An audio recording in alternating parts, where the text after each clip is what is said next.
Revive la magia de la buena música de los 80 y 90 en el show de la promo 2025. Rock, pop, remixes, 12 pulgadas, soundtracks, versiones especiales, conciertos y mucho más. El show de tu promo 2025. El programa más sintonizado de Cajamarca, el show de la promo 2025, cierra su primera temporada con celebración.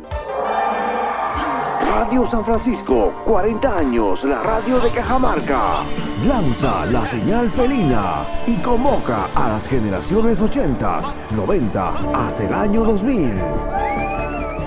Llegó la fiesta show de la promo, sábado 27 de septiembre, en Casa Hacienda Hotel Boutique, a partir de las 9 de la noche. Entradas a la venta en la plataforma Passline y agente de ventas, certificados por Radio San Francisco. Llegó el momento de anunciar a los ganadores y reunirnos con cada una de nuestras promociones de cole en una celebración que promete removerte miles de emociones. Habrán reencuentros, premios y sorpresas generacionales. Siente la música, siente el ambiente, siente la magia de volver al cole. En la fiesta, el show de la promo. Auspician Revista La Genciana, Casa Hacienda Hotel Boutique, Passline y Caxas Play Pro. Evento licenciado por Updike. ¿Deseas que tu marca llegue a miles de cajamarquinos? Anuncia en La Genciana. Nuestra revista, la más leída de la región, te ofrece el alcance que necesitas para impulsar tus ventas. Revista La Genciana llega a miles de lectores a través de su formato impreso y digital, asegurando que tu mensaje sea visto por un público amplio y diverso. Con La Genciana, tu negocio estará en boca de todos. No pierdas esta oportunidad de aumentar tu visibilidad y generar más clientes. Contáctanos al 976-386135 o al 949-832293 o escríbenos a revistalagenciana@gmail.com. Revista La Genciana, muchas cosas por decir. Atención Cajamarca, Sodexo comunica gran oportunidad laboral para Campamento Minero en La Libertad. Estamos contratando ayudantes de cocina, auxiliares generales, operarios de limpieza y mozos. Requisitos: contar con secundaria completa, experiencia previa en puestos similares y disponibilidad inmediata para laborar en el Departamento de La Libertad bajo régimen minero de 28x14. Beneficios: ingreso a planilla desde el primer día, cobertura de alimentación, estadía y pasaje, gratificaciones, vacaciones, seguro de salud y línea de carrera. No pierdas esta gran oportunidad laboral. Postula hoy mismo a Sodexo. Escríbenos al WhatsApp 948-444911. 948-444911. Sodexo. Desde 1974, Quesos Chubur lleva el sabor de Cajamarca a tu mesa. Con la planta más moderna de la región, elabora productos lácteos de la más alta calidad, con leche 100% pasteurizada, sin conservantes ni colorantes. También ofrece las auténticas rosquitas cajamarquinas Reina del Campo, galletas de leche y otros productos que te encantarán. Quesos Chubur, de Cajamarca para el Perú, en todos sus establecimientos. Quesos Chubur, sabor y tradición que gusta a la familia. Empezó la liquidación total en el Rosé Showroom y Atelier. Vestidos para toda ocasión. Hasta el 80% de descuento en prendas de temporada. Sí, aunque no lo creas, hasta 80% de descuento. Encuéntranos en el segundo piso de Open Plaza Cajamarca. Le Rosé Showroom y Atelier. Atrévete a lucir fabulosa. Luce elegante, luce diferente. Le Rosé Showroom y Atelier. Vestidos para toda ocasión. Encuéntranos en Open Plaza, Cajamarca, segundo piso. Dile sí a lucir fabulosa. Yo quiero alitas. Quiero hamburguesa. Quiero una salchi. Quiero una enchilada. Yo quiero un burrito. Quiero patatas. Patatas, patatas. Ven, come, diviértete y repite. Encuéntranos en Open Plaza, segundo piso. Delivery, claro, 927-48-8775. Patatas. ¡Qué rico! Para servirte mejor, La Ideal se renueva. La Ideal, nuevos productos, nuevas recetas y inimitables, porque creamos, porque crecemos en la ideal, siempre innovando. Prueba las nuevas líneas de productos de La Ideal, mejorando cada día y también creciendo en calidad. Siempre innovando. Los productos y la calidad de La Ideal son inimitables, porque estamos siempre innovando. La Ideal. Casa, Hacienda, Hotel Boutique, un nuevo lugar en Cajamarca que está marcando la diferencia. Su impecable estructura arquitectónica, buen gusto y buen servicio nos ofrece espacios para disfrutar de diversas ocasiones. Cómodo hospedaje, con aire puro y una hermosa vista en los alrededores. Restaurante El Mesón, barra La Taberna, capilla religiosa para ceremonias y 3 salones de eventos con diferentes capacidades. Salón central para grandes eventos, salón terraza para eventos más íntimos y salón campo abierto, ideal para celebrar a tus pequeños con juegos, inflables y toldos. Tu historia merece un lugar donde cada detalle importe. Casa Hacienda, Hotel Boutique, ubicada en Caserío Tartar Grande, carretera Aeropuerto El Porongo, Baños del Inca. Teléfono para realizar todo tipo de reservas: 994-385-145. Visítanos en nuestras redes y síguenos como Casa Hacienda, Hotel Boutique. Responde con actitud. RSF en Cajamarca 91.9. 80s, 90s y más. Radio San Francisco, 40 años. Revive la magia de la buena música de los 80 y 90 en el Show de la Promo 2025. Rock, pop, remixes, 12 pulgadas, soundtracks, versiones especiales, conciertos y mucho más. El Show de tu Promo 2025.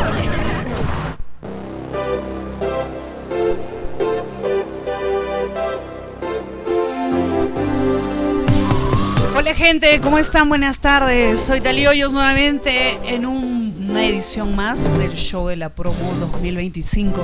Teníamos un programa especial anunciado para el día de hoy y me están acompañando Lucho Guerrero y también está Javier Ascurra. Ambos expertos en música. Hoy vamos a tener una conversación alucinante y ustedes, tanto como yo, también vamos a aprender de música. Así que yo los invito a estar conectadísimos a lo que será este programa. Hablemos de música 80s y 90s. Chicos, bienvenidos. Por favor, saluden a toda la gente que está expectante. Hola, muchas gracias, Tali. Hola, Luchito. Gracias por estar escuchándonos. Y qué mejor inicio, que no podías iniciar mejor que con esta canción, ¿no? 1984. 1984. Exacto. Luchito. ¿Cómo estás, querida Tali? Mi querido Javier. Aquí siempre te digo Félido. Porque se le dice Millo aquí. Ah, ok. Millo Ascurra. Bueno, yo he venido en calidad más de un espectador de lo que Javier tiene para compartirnos, claro. Que él es un grandioso conocedor, un melómano. Yo siempre me he sacado el sombrero ante personajes como él, Willy Miranda, hablamos hace un momento, Ramoncito Muñoz, que también son melómanos, gente que maneja el tema musical, pero de manera impresionante. Y bueno, hemos estado juntos muchas veces conversando, así que bueno, me siento honrado hoy día. Y hay que aprovechar, ¿no? Que en el mundo de los ciegos el tuerto es rey, así que tampoco es tanto por ahí, ¿no? No, no te puedes quitar crédito, Javi. Pero qué bueno, mira, esa canción es del álbum 1984, la de Van Halen. Fue una canción que la gente esperaba que comience con guitarra. Okay. Tiene un solo de teclados. Ingresa a la época de la tecnología, ya no es una canción rock por per se, y al final es una canción que no solamente comienza con teclados, sino tiene un solo de teclados y un solo de guitarra y debió haberse ¿cómo se llama? Salió a la venta el 9 de enero del 84. En inglés es 1984. Exacto. Tendría que haber sido así. Entonces salió y tiene mucho que ver con el año que empezó el programa del Show de la Promo, que fue en 1984, que fue el inicio que que tomaron para poder hacer el programa, ¿no? Exactamente, ¿no? Obviamente está relacionado con la creación de la radio, 1984. Y hoy lo que vamos a hacer y lo que puede esperar un poquito el público es hacer un recuento, pero no de la música de repente que sonaba comercialmente, ¿no? Sino que habían varios éxitos que quedaron también escondidos, y por eso era la intención de invitar también a Javi y a ti, Luchito, para que nos comenten ustedes qué música escuchaban, porque al final los melómanos, además de su amplitud, eligen ciertas canciones no solamente por el tema de que está sonando en otros lados, sino por la sensación que te genera, ¿no? Que es súper importante. Es más, yo me atrevo a decir que hay gente que si la canción no le genera escalofríos, no le parece buena. Claro. ¿No? Entonces, esa es la idea de saber qué hay de por medio, inclusive, cuando uno elige música, y eso es un tema que también lo vamos a tratar a lo largo del programa. Pero me encanta que estén en mi cabina y muchísimas gracias, chicos. Yo sé que tienen horarios y sus agendas cargadísimas, es más, hemos cambiado varias veces de fecha para que puedan acompañarnos aquí en este especial. Y lo más lindo es de que solamente estoy poniendo el fondo ahorita, Javi, porque yo sé que vas a escuchar una canción y en una te va a proyectar ganas de comentar al respecto. Pero la idea es saber cómo es que ustedes se han tomado la música. Podríamos hablar que Javi también forma parte de la generación 80-90, ha consumido también. El Luchito va, por ejemplo, más al tema también noventero. Entonces, y yo lo que hago es un complemento con lo que he aprendido aquí en la radio, ¿no? Y hacer entre los tres una conversación acerca de la música y de lo que sucedía también a nivel mundial, que podamos hacer un comparativo, ¿no? Sí, Javi. por supuesto. Sí, mira, Tali, es importante ver que en realidad todos en algún momento de tu vida consumes música. Exacto. Consumes música en la combi, en el supermercado, en la calle. Siempre tienes algo en el cual estás bombardeando y estás consumiendo música. Hay canciones que efectivamente no es que te hayan encantado en la época, pero significan algo en esa época. Es un hito que tú no puedes desconocer bajo el concepto de no es la música que me gustaba en la época, porque igual violentamente irrumpe en tu día a día y lo vas a consumir y te va a traer un recuerdo, ¿no? Nos dicen que un aroma y una canción te pueden transportar inmediatamente a un lugar en el cual ni siquiera sabías que habías estado. Exacto. Luchito. Y yo creo que además hablar, por ejemplo, comenzar con 80s, que siempre hemos conversado que en 80, en la década de los 80 cambió el sonido. Cambió el sonido, o sea, la ingeniería de sonido evolucionó muchísimo y dio pase a justamente que hace rato que escuchábamos Van Halen, que utiliza de los sintetizadores, siendo un grandioso guitarrista y también era un grandioso tecladista. Pero es la época justamente de los sintetizadores, ¿no? Los 80s comienzan con la evolución de la ingeniería del sonido y con mucha intervención de los sintetizadores, ¿no? Chicos lindos, les voy a pedir que si pueden pasar un poquito más adelante porque se está acoplando el micro con con el parlante. Exacto, ahora ya. Sí. Listo, ahora sí. Listo, Javi. Ya, con el de atrás. Claro, y mira, la primera canción que suena y que se proyecta en el incipiente canal de música Music Television en el 81, en agosto del 81, fue The Video Killed The Video Killed the Radio Stars, ¿no? Video Killer Radio Stars. Y es una canción que el disco mismo se llama The Age of Plastic, o sea, la era del plástico, y en donde en algún momento se pensaba que lo analógico iba a terminar y en realidad se complementó muy bien, ¿no? Hay experiencias musicales que nos transportan a algo que ahora lo que nosotros llamamos es el retrofuturismo, ¿no? En esa época pensabas que era futuro, pero cuando lo escuchas dices, eso era lo que pensábamos que iba a sonar en el futuro, ¿no? Quiero escuchar Depeche Mode, pero ya ahora se escucha antiguo, ¿no? Quisiera escuchar a Depeche Mode en Latinoamérica, ¿y qué era? Eran Los Prisioneros, ¿no? El querer utilizar el teclado en su segundo álbum era querer ser un poco más gringo, sonar más inglés, pero con letras totalmente de la región, ¿no? Y socialistas, además, ¿no? En el caso contestatario de Los Prisioneros, que es una posición totalmente contestataria, ¿no? Siempre una ideología un poco más socialista. Ahí va.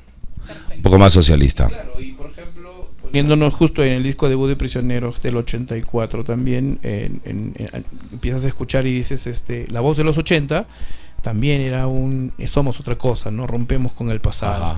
Ajá. Y vamos más hacia adelante. Y tienes todas esas experiencias, ¿no? Pero ellos también jugaron mucho con plataformas electrónicas, con cositas. En el segundo álbum. Ahí empezaron a jugar mucho con los sintes. En el primero. Con samplers. En el primero no, en el segundo ya teclados. Pero musicalmente lo que nosotros teníamos en el 84 para adelante era mucha música en la radio. Y en los 80 empezaron también algo que también se mantuvo hasta los 90, escuchar pop, y también pop español, pop latino y pop en inglés sin ningún problema. Podían convivir tranquilamente la música en castellano, la música en inglés, y la variedad era lo que te alimentaba, ¿no? ¿Cuándo es que ingresa la música en español, Javi? Realmente con fuerza. ¿En qué año es como que se despertó el interés por la música en español?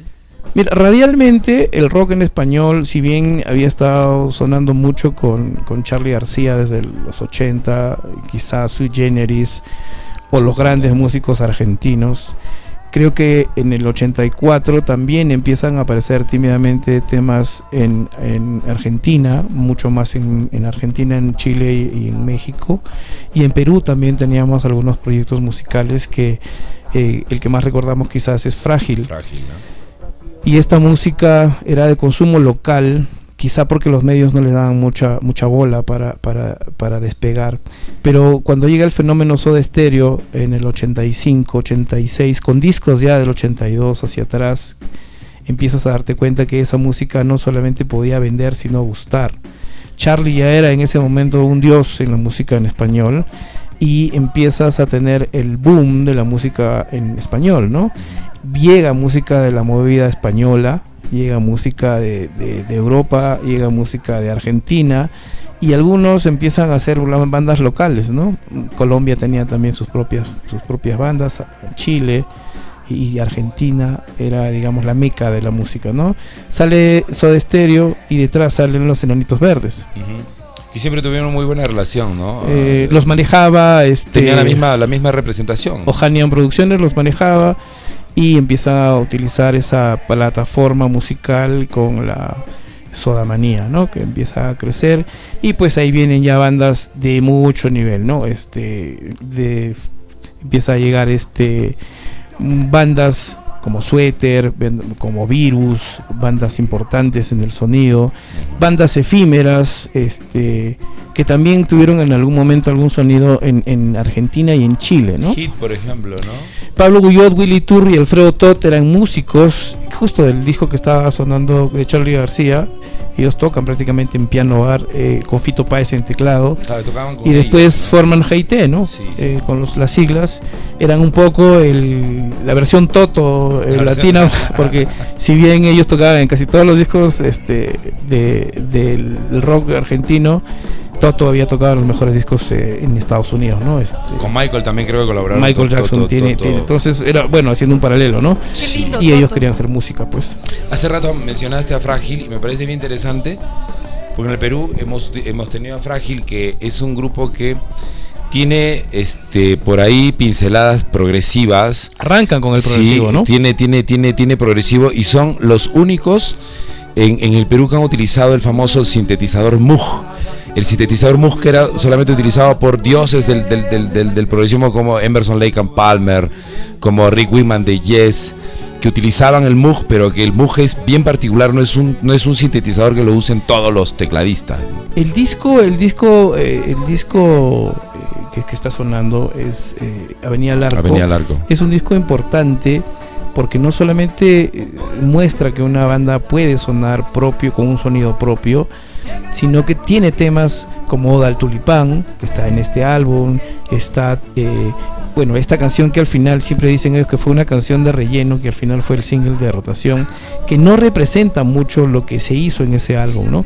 Ese álbum tiene una riqueza, unas flautas, una música bastante fácil de entender, pero a veces un poco difícil de escuchar, ¿no? Tú rompes el hielo de romper la barrera de hacer un esfuercito, escuchar el disco y lo disfrutas completamente, ¿no? El Caimán, son canciones que son realmente poesías, hecha música, pero que la radio local en esa época casi siempre volcaba al extranjerismo. ¿Crees que Frágil es una banda subestimada?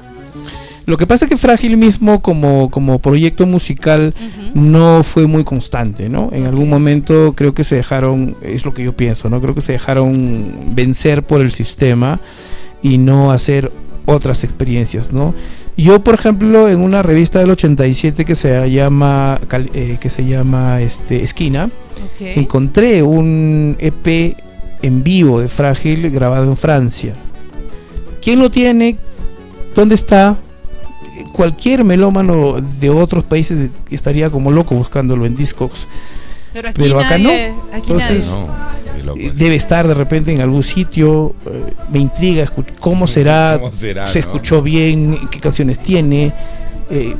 Ahora Andrés Dulude ya no es el vocalista, pasó Santino y otros vocalistas, y te tienes que dar cuenta que estos héroes musicales también ya envejecen y necesitamos un recambio, ¿no? Y no hay un recambio. A Tabo Castillo habríamos que preguntarle, ¿no? Creo que bueno, los hijos están en otros proyectos, pero no hay un recambio musical, ¿no? Pero has mencionado algo importante, porque cómo se corta la constancia de la banda, ¿no? A raíz de que de repente no la tenían como algo, como prioridad, y se dispersa y al final resulta un proyecto y ahí quedó. Pero ese es lo común en el rock peruano, ¿no? En el rock peruano, Autocontrol le pasó lo mismo. En el rock peruano, Autocontrol, que una banda de un solo álbum, dos peruanos que graban en Estados Unidos, triunfan en México, decían, sonamos en todas las radios, pero no tenemos plata. ¿Por qué no? Porque increíble. Necesitabas giras, necesitabas soporte, y uno trabajaba en la ONU en la parte la parte musical, creativa, el otro era un músico de jingles, pero el unirse hicieron un excelente álbum, pero a lo que me refería es que en el Perú siempre soy músico, pero después voy a mi trabajo, ¿no? Exacto. No se lo toma como algo profesional como tal. ¿Y tú qué eres? Soy músico. ¿Y en qué trabajas? Yo creo que a los Soda les pasó lo contrario, ¿no? Por eso es que la hicieron, porque los Soda dejaron lo que estaban haciendo, dejaron trabajo. Bueno, por hablar de uno de los casos más exitosos en Latinoamérica, ¿no? Que hace rato hablaste del fenómeno de la sodamanía. Creo que ellos se la jugaron porque ambos trabajaban en una agencia de publicidad. El otro, Cerati, creo que vendía, era visitador médico, ¿no? Visitador médico. Sí, era visitador médico. Hasta que dijeron, oye, ya, o sea, ¿hasta cuándo vamos a seguir en esto? O sea, o somos o no somos, ¿no? O sea, claro, los proyectos musicales tienen que tener un horizonte, ¿no? Tienen que tener una brújula en la cual te pueda decir hasta dónde vas y también creértela, ¿no? Saber que tú tienes ese potencial de hacerlo. Exacto. Por ejemplo, Virus, ¿no? Virus es un proyecto musical exitosísimo en Argentina, que por constancia es un hito, ¿no? Argentina también nos deja Sumo, ¿no? Luca Prodan, un italiano instruido en Inglaterra, compañero del colegio del ahora Rey Carlos. Wow. En el cual por desintoxicarse viaja a un lejano Argentina y no encontró nada para desintoxicarse. Forma Sumo y también te das cuenta que esa precariedad puede ser creativa, ¿no? Puede llenarte de justamente de lo que tú necesites, pero los astros tienen que estar pues en formación, ¿no? Alineados, ¿no? Porque nosotros a veces como peruanos decimos hubiera, ¿no? Es el famoso wannabe, ¿no?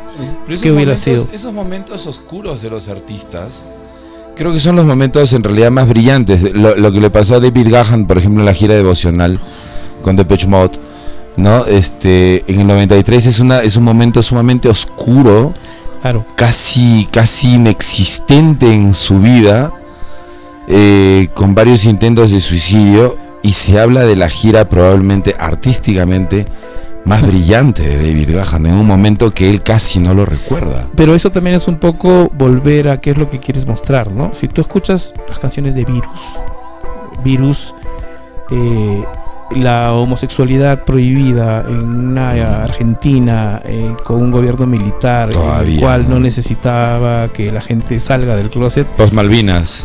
Muy diplomáticamente y con mucha creatividad ellos lo plasmaban. Federico Moura tiene canciones preciosas que tú le puedes dar la interpretación que quieras, pero sabes que en el fondo él hablaba un poco de salir del closet. Y esa frustración, como dices tú, es creatividad, ¿no? Sí. ¿Qué quiero yo mostrarle a la gente, no? Los Prisioneros vienen de un barrio no pobre, un barrio humilde, por decirlo así, con muchas limitaciones musicales, pero ¿qué hacen? Cogen un bajo, una guitarra y una batería y hacen un disco sin ninguna limitación, porque en esa época no tenían limitación, simplemente pensaban que podían hacer música, hicieron lo que podían. Y también te pones a pensar que luego Caifanes en México hacen 2 proyectos, ¿no? Empiezan a grabar, empiezan a juntarse, se les da la oportunidad de tocar en Rocotitlán. Las enigmáticas imágenes de Aurora se llamaban inicialmente. Sí, eso, no. Y de enigmático quedó el nombre nada más. Pero esas limitaciones pues te traen la creatividad, ¿no? Sí, y sucede en la música y en las otras artes también, porque momentos de oscuridad a Neruda le propiciaron los mejores libros de poesía, ¿no? Ya después de que fue cónsul y vino después de su momento político, ya su poesía no tiene la fuerza que tenía cuando estaba pues, en el momento oscuro, ¿no? Y justamente lo que dicen, chicos, es de que la necesidad del artista de expresar las profundidades no solamente implica que uno esté pasando momentos lindos, ¿no? Sacar de sí y plasmarlo en arte es naturaleza humana y es extraordinario. Por eso es que, por ejemplo, cuando nos ponemos a chequear y a revisar incluso la vida o lo que hay detrás del artista y cómo es que ha surgido el momento incluso de la obra, resulta magnífico saber cómo de lo que estamos hechos los humanos. Sí. Mira, la experiencia de grabar un disco como Corazones que está sonando de Prisioneros, es un disco realmente, es el primer disco solista de Jorge González, porque le exigían hacer un disco irreverente, un disco político, un disco contestatario, y él hizo un disco de amor, un disco de canciones en las cuales habla de las mujeres, de la violencia, de las frustraciones, pero sobre todo es un disco con nombre y apellido hecha para la esposa de uno de sus miembros de Los Prisioneros. Wow. Claudia, la esposa de Claudio, en una gira que hacen de la gira de la cultura de la basura en el 88 en México, regresa bajo la idea de que estaban enfermos y tenía una relación paralela. Esa relación prohibida, totalmente prohibida, hace que esas canciones las grabe, y Claudio se rehúsa a hacer una canción en la cual el autor había hecho letras para su esposa, ¿no? Era ya demasiado. Pero qué increíble todo lo que hay detrás, y se nota que eres un melómano, porque ese tipo de historias, por ejemplo, no la puede manejar todo el mundo. ¿Qué había ahí de por medio? Y tenía que haber un hit, ¿no? Y es esta, Tren al Sur es la canción que un poco rompe escuchen esta canción, pero el resto del disco escúchenlo. Claro, porque yo Tren al Sur, lo que siempre he notado es que es una canción social, donde él no quiere más bien que sea ser vetado, ser burlado, porque viaja en el vagón que se va hacia el sur. O sea, una cuestión más social, ¿no? No imaginaba que había una cuestión romántica escondida detrás de esto, ¿no? Él graba sus demos, recuerden, no grababas tus demos en un USB, ¿no? Tenías que guardarlos en archivos. Él graba las bases. Tren al Sur tiene muchas bases tomadas o inspiradas en New Order, en el New Order del Technique del 89, pero solamente como una muestra de la capacidad de poder hacer. Él va a Los Ángeles y graba completamente el álbum, no tiene ningún músico detrás, pero el single de rotación tenía que ser algo que sea más neutro, ¿no? Por eso está el Tren al Sur como una de las canciones insignia o el single de rotación. Y es interesantísimo porque tiene de electrónico, como que también hay un charango. Hay un charango por ahí. Sí, pero no es un charango, es un instrumento chileno muy parecido al charango. Que suena como un charango, pero no es exactamente un charango. No es un charango, charango es boliviano, peruano, ¿no? Pero volviendo a lo que nos llevó un poco a llegar al tema de Jorge, ¿no? Esa frustración, el hacer un disco prohibido, el decirle a la disquera, no quiero grabar un disco político, sino quiero ser lo suficientemente revolucionario de hablar de amor, escuchen ese álbum. El álbum Corazones es un disco precioso, ¿no? Hay una canción que se llama Es demasiado triste, que creo que Jorge no la ha vuelto a cantar en vivo, bueno, antes que le dé el accidente cerebrovascular, porque tiene unas notas tan altas que son, que así como tú me hablabas hace rato, parece que estuviese en un circo. Habla justamente de eso, ¿no? Noche en la ciudad habla de cómo la gente sale a disfrutar a la calle, y bueno, no sé por qué llegamos a esto, pero escuchen, la profundidad de los es un muy buen álbum, grabado justamente porque alguien tenía la necesidad de decir esas cosas poéticamente. Y hablando de cuestiones así de lo que los artistas llevan dentro, hace un momento hablaba, yo tengo una hija, mi hija mayor es queenera, pues, ¿no? Mi primogénita es así, hincha de Queen, usted sabe, hasta creo que la dieta de Brian May. Y también cuando veíamos con ellas, con mis dos hijas, Bohemian Rhapsody, pudimos ver que tiene partes que son reales y tiene partes que son ficción, ¿no? Una figurada, ¿no? Es una alegoría, creo que más que toda la película es una alegoría a Queen y a Freddie, ¿no? Y hablábamos también de esos momentos en los que sus mejores canciones fueron escritas en momentos de mucho exceso también, por parte de Freddie y del baterista de Taylor. Creo que son momentos, este grupo particularmente, que ha generado, que creo que aparte de Black Sabbath, que genera el metal, este grupo también inspiró a muchos grupos de los 80s que revivieron el metal. Deacon y Taylor en realidad son los que más canciones han compuesto, ¿no? Y las letras han sido siempre un aporte de Freddie, ¿no? Los primeros álbumes que tú escuchas, el Queen y el Night in the Opera, tiene mucho rock de esa época, ¿no? Aparte del progresivo de su éxito mayor. Pero también seamos, digamos, no vamos a hacer un sacrilegio diciendo, pero los reto a escuchar la discografía completa de Queen y lamentablemente no es una discografía pareja. Entonces sí tienen sus bemoles, sí tienen sus hitos, pero la imagen de Freddie nadie la puede tumbar, ¿no? Cuando te refieres a una discografía pareja, como para que el público también entienda un poquito, es decir, que vaya subiendo o evolucionando. La discografía de Queen está como para tener grandes éxitos. Okay. No para que te escuches todos los álbumes y digas qué bueno. Y es justamente, hice un aporte de mi hijita, de mi Arameni, me dice, los únicos artistas que han llevado discos de uranio, ¿no? Han sido Rafael, okay. Michael Jackson con Thriller, U2, no sé con qué álbum de U2, y Queen, pero con Great Hits, con los grandes éxitos, porque no es un álbum completo el que lleva, sino los Great Hits.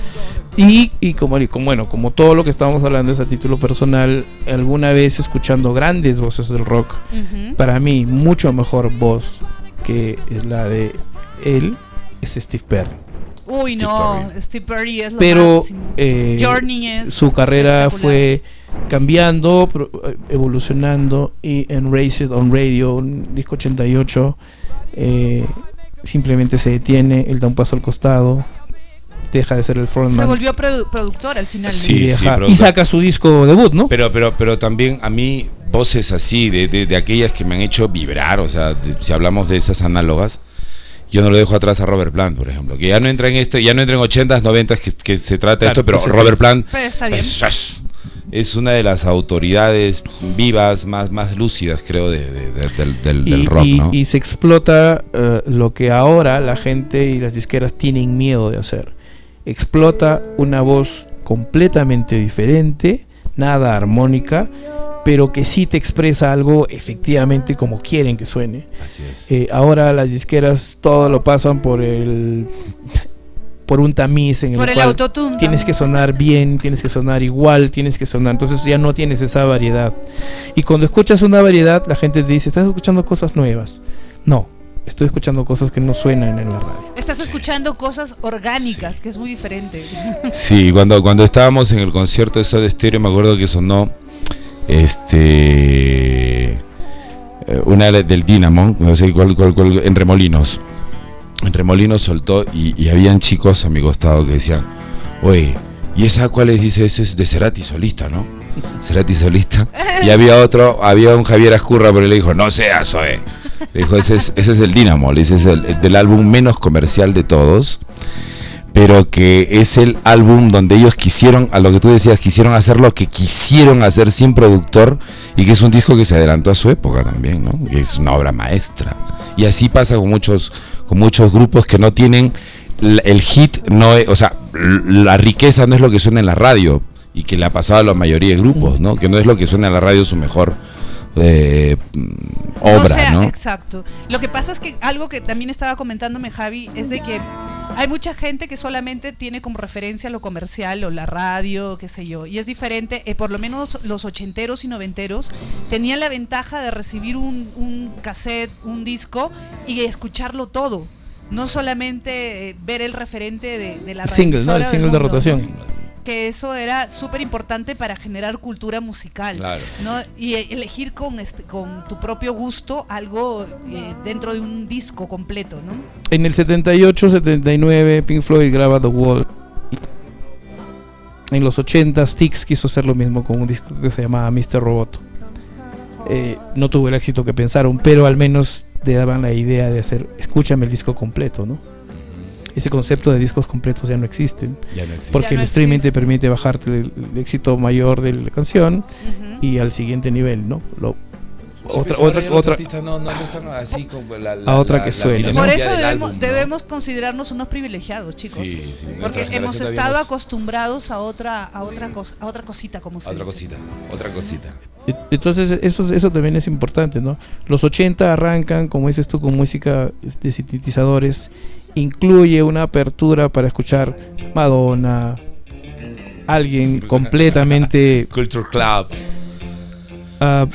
saca un disco, suena y la gente dice, ¿es o no es? Nadie decía, no lo escucho porque es o lo escucho porque es.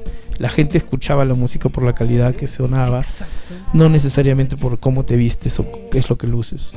Este fue su éxito, el Karma Chameleon fue éxito del 84, pero antes ya había tenido el Do You Really Want to Hurt Me, con un éxito menor, en clave reggae, que para la música inglesa era prácticamente nueva, ¿no? No sonaba mucho la música en clave de reggae. En Inglaterra era más la música de negros. Mucha gente que llegó de Jamaica a Inglaterra, pero este fue el éxito. Pero eso es un poco más de lo que antes, en los 80, ¿cuántos años atrás? 50 años atrás, había mucho más apertura, la gente era mucho más educada para escuchar la música y era mucho más tolerante. Pero también era importante el hecho de no aferrarse a las referencias y hacer un estilo propio, como del caso de Indochina, que era lo que me comentabas, ¿no? Claro, por ejemplo, llega una música como la de Karma Chameleon, empiezan a sonar cosas que la gente dice, quiero escuchar porque me llama la atención. ¿Qué es esto? Quiero saber qué viene por acá. Y empiezas a averiguar que esa música no necesariamente es la que suena en el resto. Exacto. El disco que llega a Perú es el Ocenit, ¿no? El Ocenit es el disco en concierto de 3 noches que grabaron en el Zenit de París. Pero eran canciones que, si suenan en vivo, significa que son canciones que han tenido un éxito. Ajá. En el Perú debía haber sonado el disco que tenía el éxito, pero acá empezó a sonar El Tercer Sexo, El Aventurero, basado en un cómic de un protagonista que se llama Bob Moran. Bob Moran es el protagonista del Aventurero. Y es la Canaria también. La Isla Canaria, Salombo, y bueno, entonces uno dice, la disquera tuvo que traer grandes éxitos a forzado para traer sus 3 primeros discos, porque en realidad esa era la matriz, ¿no? El Peligro Amarillo, el 3 de Indochina y el Indochina, sus 3 primeros álbumes en un solo álbum, para poder complementar lo que sonaba en el Perú en un concierto de una banda que cantaba en francés, que ha tenido éxito en Bélgica y medio éxito en Canadá. Ese éxito también Francia, en ese momento sí, ¿no? Ya después dejaron de tener, y en los 90 y en los 2000 han vuelto a tener un éxito terrible. Ahora sus conciertos son casi del tamaño de los que pudo haber sido los de YouTube en la época del pop o de la época del Su Europa. Y esa experiencia también pasó en Ecuador con Los Ilegales, la banda española Ilegales, Soy un Macarra, No me gusta el trabajo, esas canciones. Es Jorge González, por coincidencia también se llama el frontman. A donde tiene que ir es a España, porque a Ecuador, porque Ecuador es ahí son éxitos, son masivos. Entonces sí hay una tendencia también social. Hay cosas que suenan y a veces, como en el caso de Soda, inundó toda Latinoamérica. Pero hay cosas que suenan y se quedan, ¿no? Se quedan como un éxito local.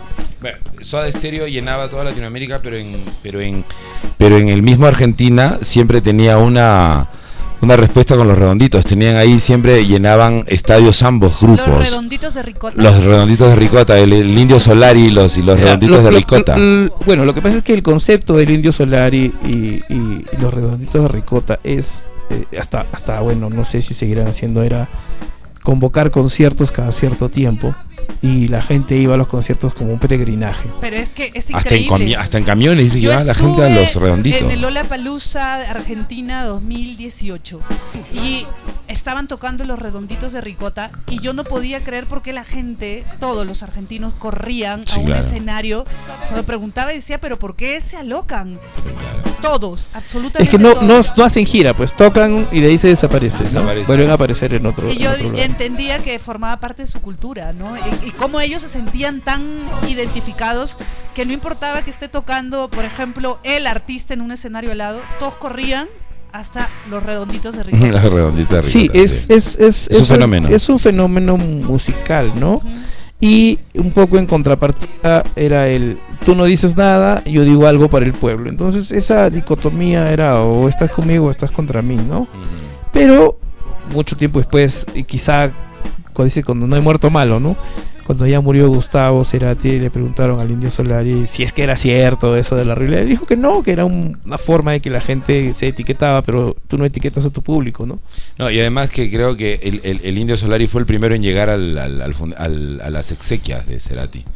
Y se quedó mucho rato parado frente al féretro. Si te das cuenta, es increíble que supuestamente antes hayan sido contrincantes, entre comillas, y luego significaba que eran contrincantes porque se tenían respeto. Yo creo que siempre se respetaba. Había respeto, ¿no? Y tanto así que fue el primero que llegó y a manera de una despedida personal, ¿no? Qué loco. Sí. Ahora, a raíz de esta que pones ahora, eso que está sonando. Me encanta Simple Minds, me encanta. Las películas que veíamos en los 80 eran... Tú no ibas a escoger una cartelera, veías qué película había y entrabas a verla, no había mucho que ver, pero sí habían blockbusters interesantes, ¿no? 60 Candles, o La Chica de Rosa, las películas de John Hughes, Cazafantasmas, Footloose, todas las canciones que sonaban ahí, luego las podías. Breakfast Club es una de las películas de John Hughes, junto con La Chica de Rosa, Pretty in Pink, que también es una canción de Psychedelic First, que también la grabaron a raíz de la película. La Chica de Rosa, 60 Candles, 16 velitas. Esta película, por ejemplo, The Breakfast Club, en algunas universidades de Estados Unidos la utilizan para que la gente haga ciertos trabajos de tomarte el tiempo de ver análisis. ¿Por qué tienes tú 5 personajes sentados en una tarde, en una mañana de sábado en detención, en la cual abiertamente son clichés, ¿no?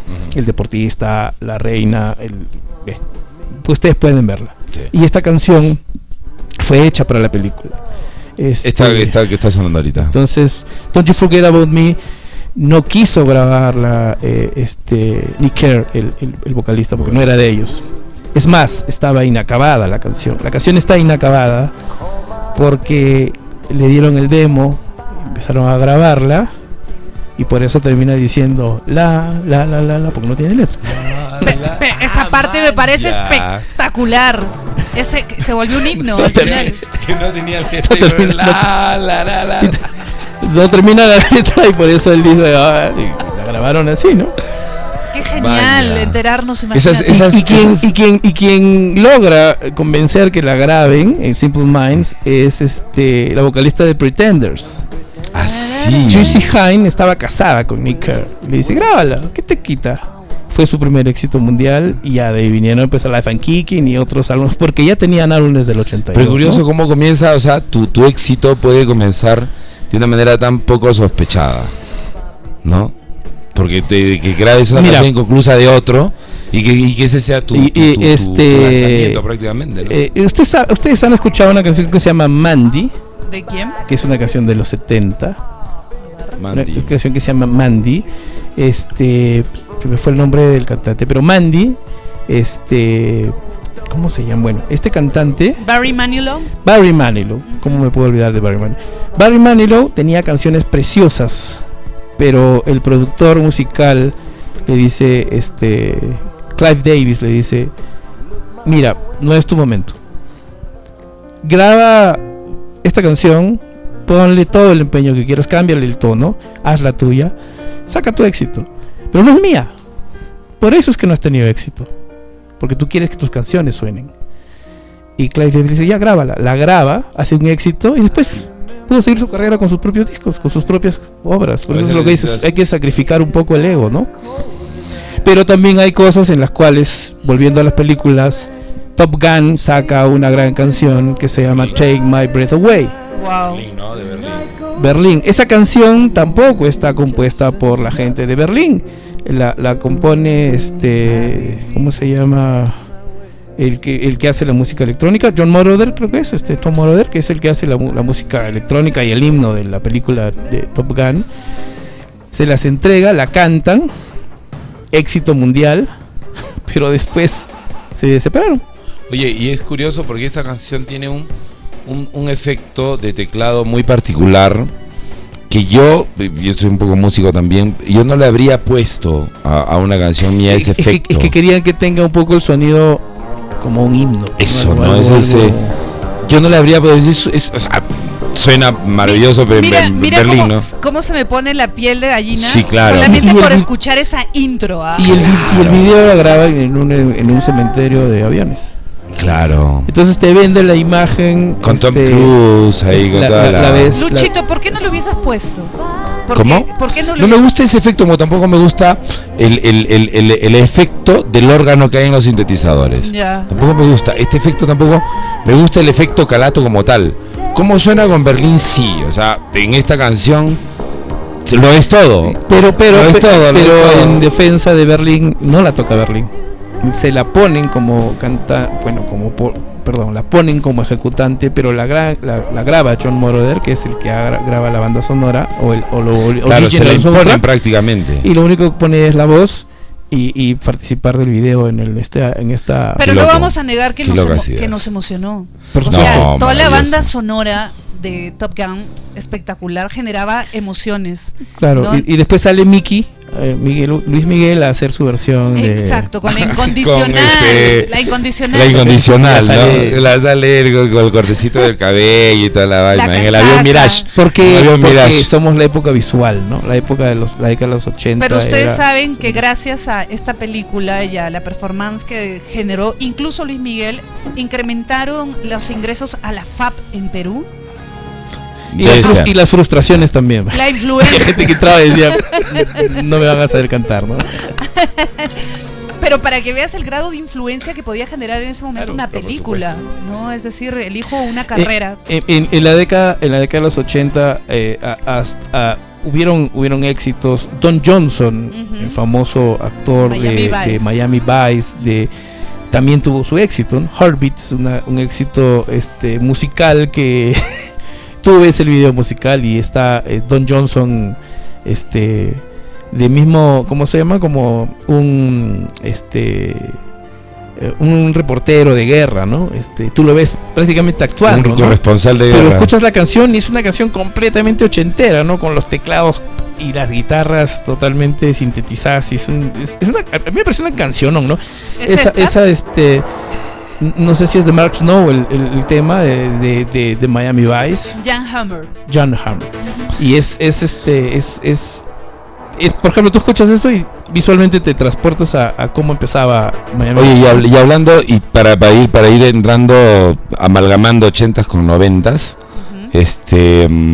Y hablamos hace un momento de los grupos que hicieron revivir al metal en los 80s, cuando ya se creía que el metal había muerto, y apareció esta oleada de grupos glam metal, ¿no? Que apareció, que revivieron un poco Poison, Tough, me encanta. Guns N' Roses.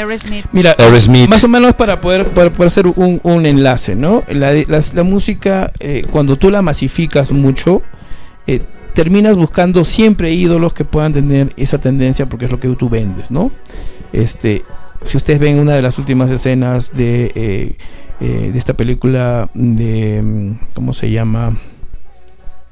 Bueno, hay algunas escenas en las cuales tú dices, ¿y ahora qué veo, no? ¿Y ahora qué hacemos? Porque ya había consumido lo anterior. Entonces empezaron a hacerse cada vez, las canciones electrónicas empezaron a crearse cada vez más y meterse cada vez en ese sonido. Pero había gente que quería el sonido de guitarra. Y el sonido de guitarra... Esa canción, por ejemplo, que su videoclip es una de las mejores. Me encanta. Un corto.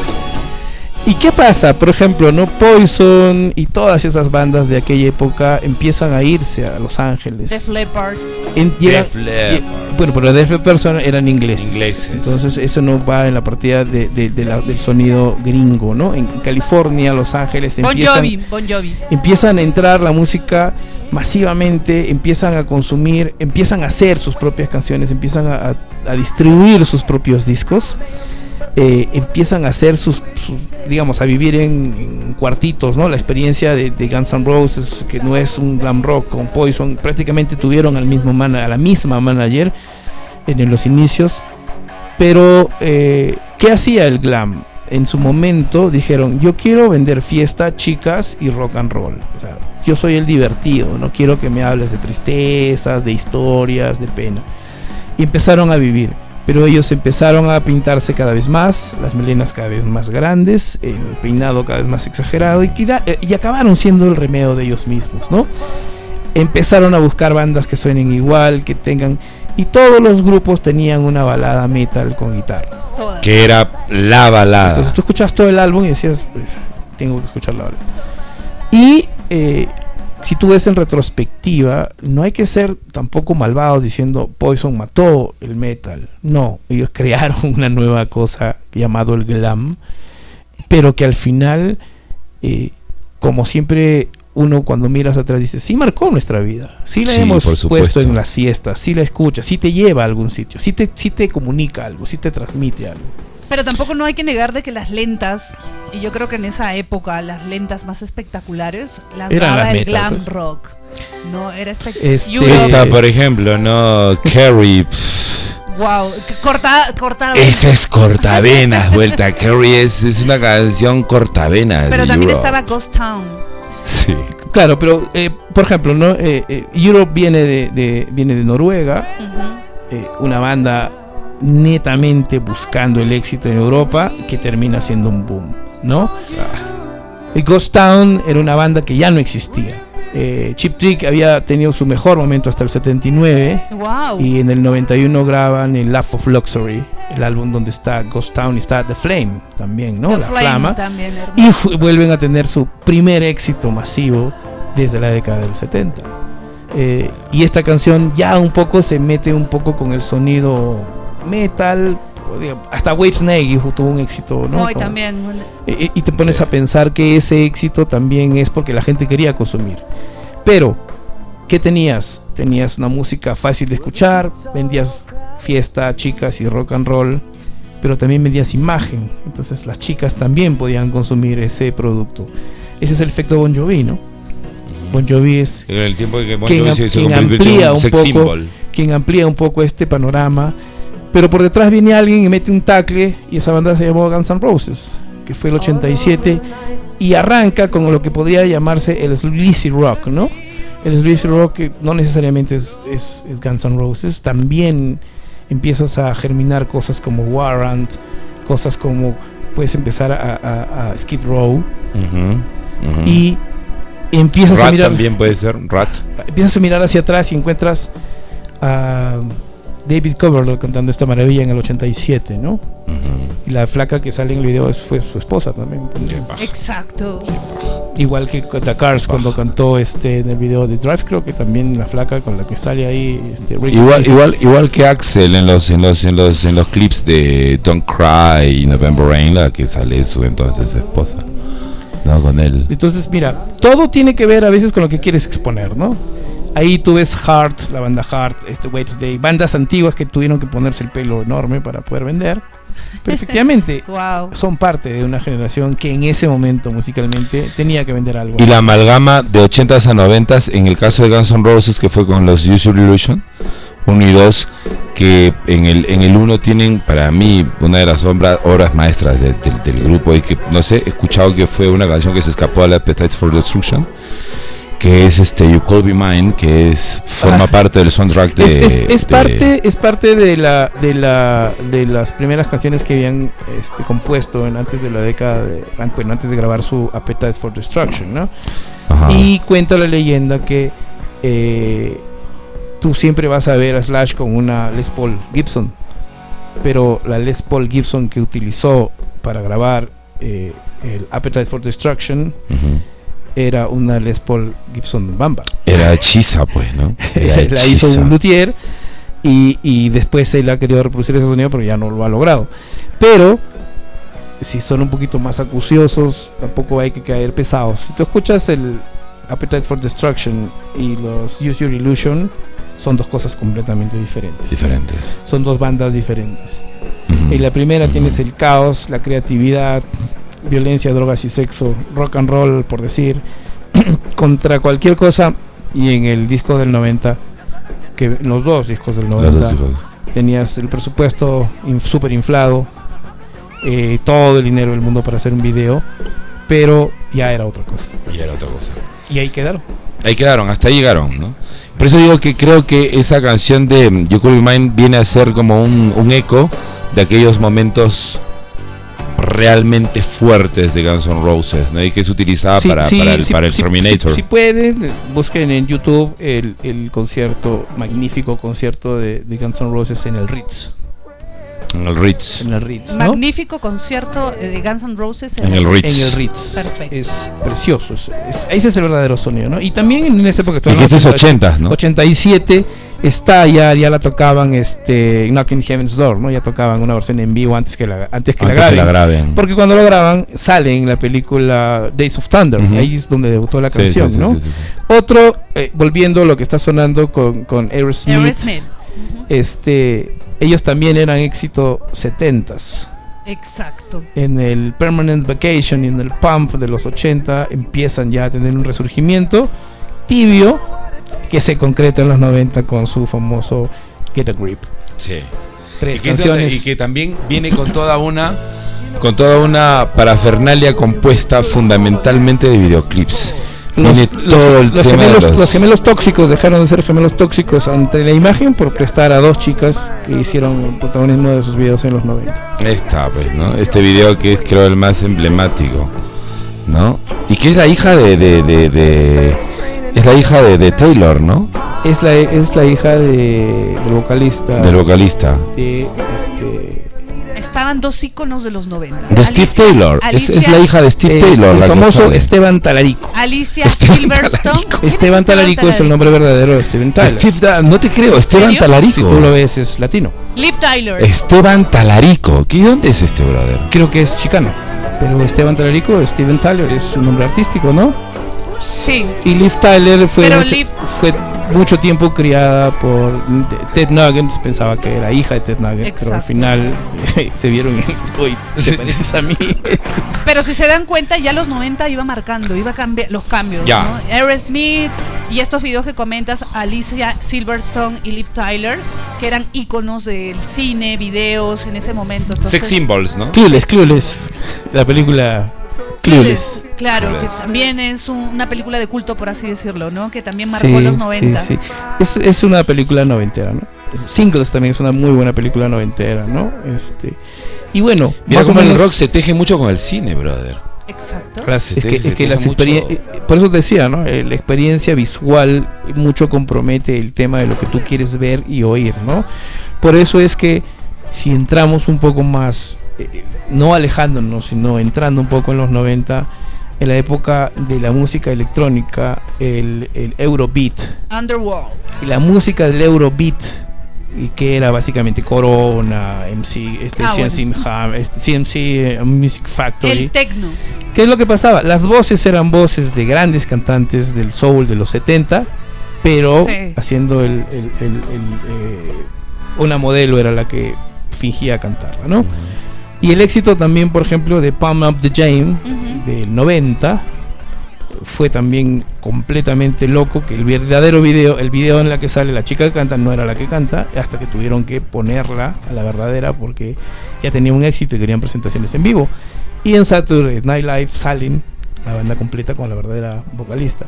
Entonces ya empieza a primar más la imagen sobre la calidad de sonido, y ahí también está Milli Vanilli. Ahí empieza Milli Vanilli. Pero algo muy importante que acabas de comentar es que cómo atraían a colación artistas de los años 70. Empieza la música electrónica con el funky soul, ¿no? Había mucho funky soul dentro de la música electrónica y todo el mundo pensaba que era algo que se había hecho recién. Y no venía de atrás. Era música disco, no disco. Bueno, la música electrónica le debe mucho a Donna Summer, ¿no? De todas maneras. Donna Summer mete una canción en la cual Giorgio Moroder dice: quiero hacer una canción monótona, y hace una canción Donna Summer en los 70. Y la música electrónica nace en Estados Unidos, pero se enriquece en Inglaterra, ¿no? Exacto. El sonido de Estados Unidos con el house, con la música electrónica, luego evoluciona en los 90 con los breakbeats, con pero música más acelerada. Como género, hablamos como género porque experimentos, por ejemplo, con música electrónica en los 70s también los habían hecho en Alemania, por ejemplo, Kraftwerk había hecho cosas. Ojo, estamos hablando de lo que se consumía. Kraftwerk es el grupo más influyente o más sampleado de toda la historia, ¿no? Kraftwerk tiene los samplers. Tú puedes escuchar versiones de Trans-Europe Express en canciones de Afrika Bambaataa para hacer música electrónica en los 80 en Estados Unidos, y también luego puedes escuchar sus influencias en los 90, ¿no? En los 90 ya empiezas a entrar a un mundo un poco más electrónico por un lado, por parte indie, música grunge, y lo que se llamó una etiqueta que se llamaba alternativa, ¿no? La música alternativa fuera, no tengo etiqueta, te voy a poner alternativa, ¿no? Sonaba desde los canadienses Crash Test Dummies, pasando por... ¿Qué tal voz esa voz de, no tengo el nombre del vocalista, pero esa voz no hay nada más armoniosamente tenebroso que la voz del vocalista Crash Test Dummies, ¿no? Todd with Sprocket, pasas por empiezas ya a escuchar otras canciones. Había una canción que se llama Good Intentions de Todd with Sprocket, pero la que más sonó es Fall Down. Más traía Todd with Sprocket después de muchos años. Y bueno, tuvo un éxito. Y tú decías, pero eso es música alternativa, que tiene que ver con no sé, con Collective Soul, ¿qué tiene que ver? Era porque no tenía una etiqueta, pues, ¿no? Claro, por eso se le llama alternativo. Lo incluyeron ahí. Se le llamaba todo lo que no tenía definición, ¿no? Dice. Es que MTV en esa época ponían Nación Alternativa, pues, ¿no? Y ahí te daban las canciones que... Oye, y lo que les ha pasado a grupos, hace rato no quiero dejarlo que se vaya, ya estamos en 90s, pero no quiero que se vaya este grupo. Hace rato mencionamos muy costadito a Def Leppard. Ay, me encanta.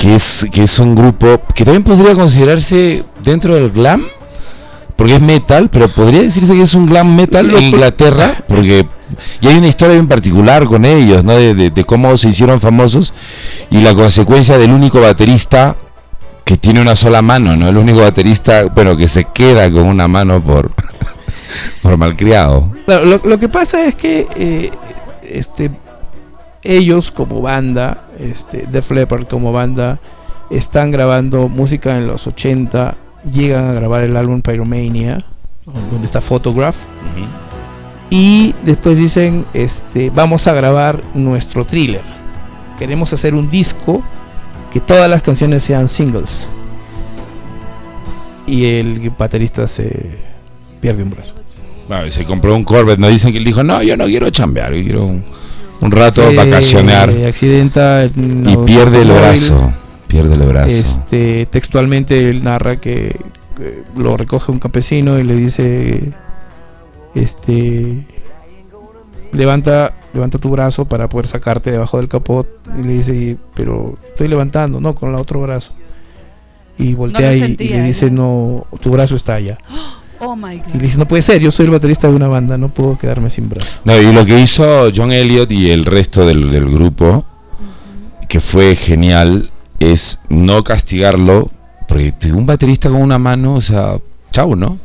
Lo que hicieron ellos es adaptar, la compañía Ludwig les adapta una baterista para esa canción que le componen a él.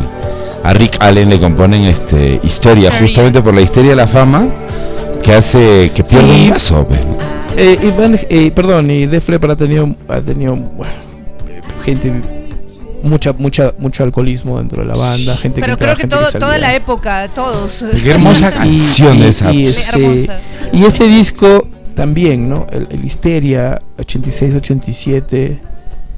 Nosotros lo veíamos en la casita, nosotros lo veíamos, consumíamos esos videos. Hablamos de la casita, en todos los shows de la promo todos hemos mencionado la casita.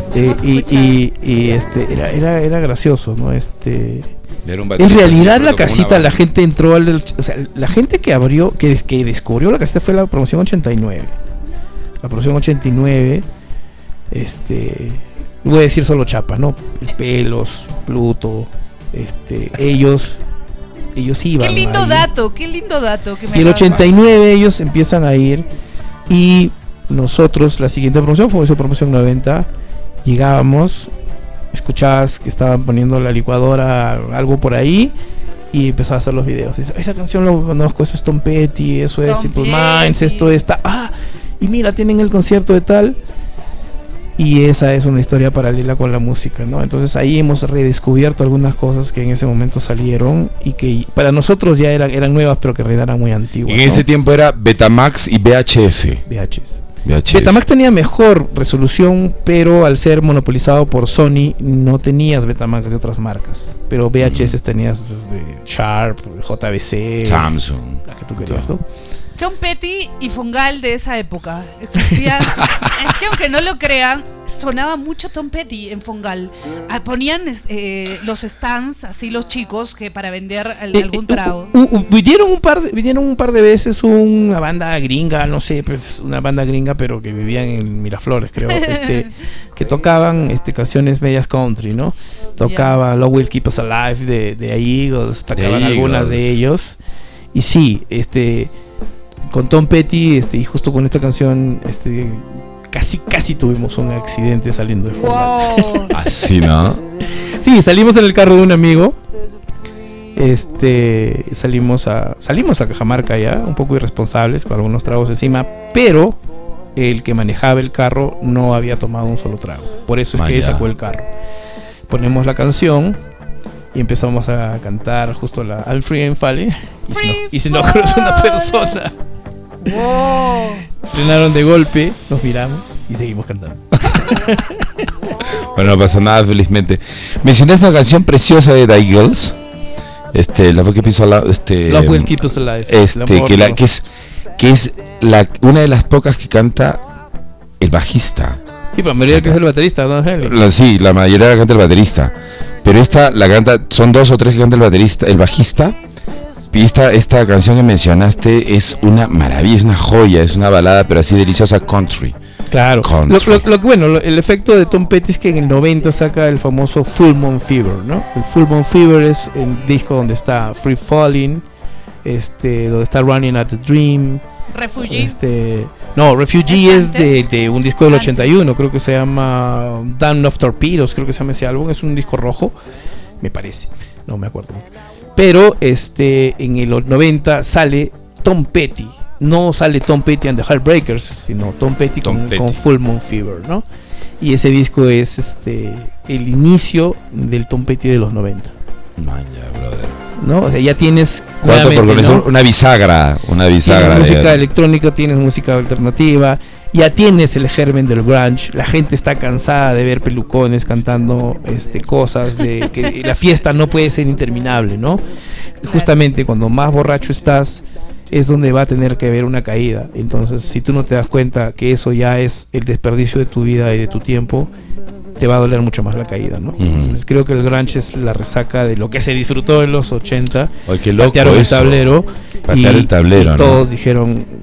Y no, es por eso que tenían una actitud un poco también oscura los gruncheros. Hablamos desde los mismos Nirvana, que son lo más conocido, los Alice in Chains, que tienen lo mismo, que tienen esa personalidad medio así oscura, medio que yo no quiero, la rebeldía, como tú dices, la movida tal cual, como cualquier proceso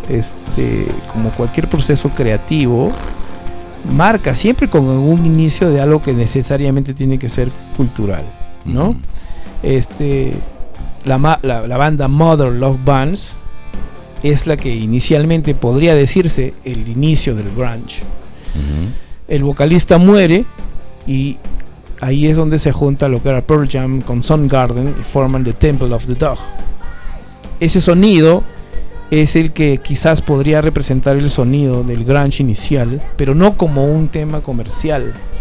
Ellos tocaban lo que les nacía, como dicen, de la vena, ¿no? Lo que puedan hacer. Y en paralelo sale una banda tan pequeña como Nirvana, en la cual encuentran un sonido que se adecua, bajo, guitarra, batería, con un álbum que se llamó Bleach del 89. Bleach. Y al toque dicen te contrato, lo blanquean, sacan el Nevermind, los produce Batch Big y sacan un disco completamente descafeinado, ¿no? Apto para todos.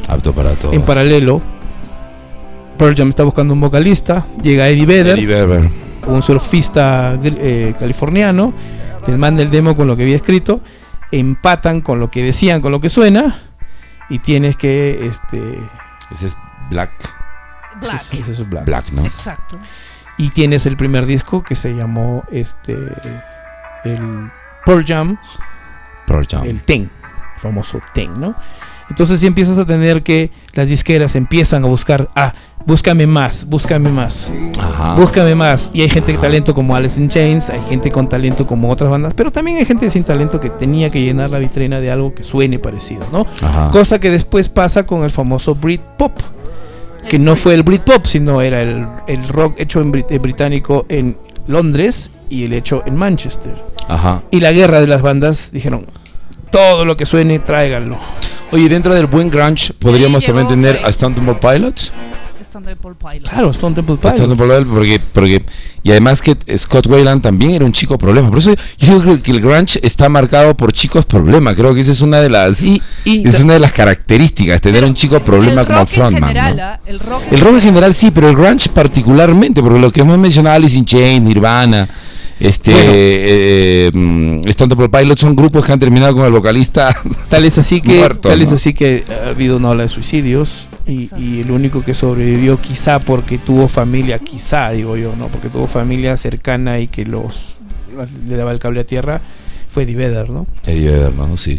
El resto todos y que sí, todos fallecieron, qué loco. Y que se ha escapado de caerse, porque ha hecho excesos en escenario, se cuelga y sin arnés y nada, muy arriesgado, ¿no? Para un artista que no está haciendo dobles y que no tiene ocasión de volver a nacer. Pero Pearl Jam no podían ser eternos adolescentes, ¿no? Entonces empiezan a evolucionar. Y mientras más discos actuales de Pearl Jam escuchas, ya los vas a escuchar cada vez más maduros y entrando un poco al género, no te estoy diciendo gringo, pero sí con un sonido un poco más folk. Porque no puedes ser el eterno joven, ¿no? No te puedes estar poniendo en un escenario a hacer lo que tú dices, ¿no? Que se hizo, ¿no? Que él siempre lo ha hecho, que ¿no? se tranquilice, pues, ¿no? Sí, como tú dices, creo que es lo que la característica ha sido que ha tenido familia cercana, que ha sido su cable a tierra, brother. Eso es muy real. Yo sé que la mayoría de estos locos se mueren solitarios, ¿no? Y qué pena. La verdad nadie que lo soporta. Las historias que se ven incluso de las bandas también a través del cine, que es los documentales y todo, hay de por medio mucha tristeza, ¿no? Se carga muchas cosas, a pesar de que pueden llegar a tener dinero, fama y todo lo inimaginable, porque llegan realmente a cumplirlo.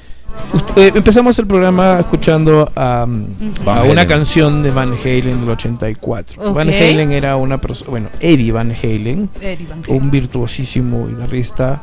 Él empezó a hacer mucha carrera, pero tenía un problema que era el alcoholismo. El alcoholismo, pues. Eddie era alcohólico y cuando llega a la década de los 90 quería grabar una canción con Nirvana. Él quería hacer una canción con Nirvana. Cuenta la leyenda que fue a una presentación, quiso entrar, que el famoso "no sabes quién soy yo", pero totalmente alcoholizado, y tuvo un roce con el guitarrista de Meat Puppets, Pat Smear, que es el que los Nirvana ha sido 3, pero tocaban en apoyo con Pat Smear, un cuarto guitarrista que es un morenito que tiene ascendencia. Y en la plaga entran los Meat Puppets un rato incluso, ¿no? Entonces él le dice que no puede entrar y Eddie Van Halen lo insulta, le dice que es un inmigrante, que no tendría por qué decirle algo, pero olvidaba que la mamá de Van Halen también era un inmigrante. Creo que es tailandesa. Bueno, él era holandés, ¿no? Pero su mamá era asiática. Entonces luego él, ya después de la resaca, dice: ¿qué he hecho? ¿Qué he podido haber hecho? Trata de entrar con ¿cómo se llama? Limp Bizkit. ¿Es en serio? Les dice: quiero grabar algo, y estaba obsesionado, ¿no? Empiezan a ensayar en la casa de, ¿cómo se llama el vocalista? No me acuerdo cómo se llama. Empiezan a grabar, a probar cosas pero cada uno era más borracho que el otro, ¿no?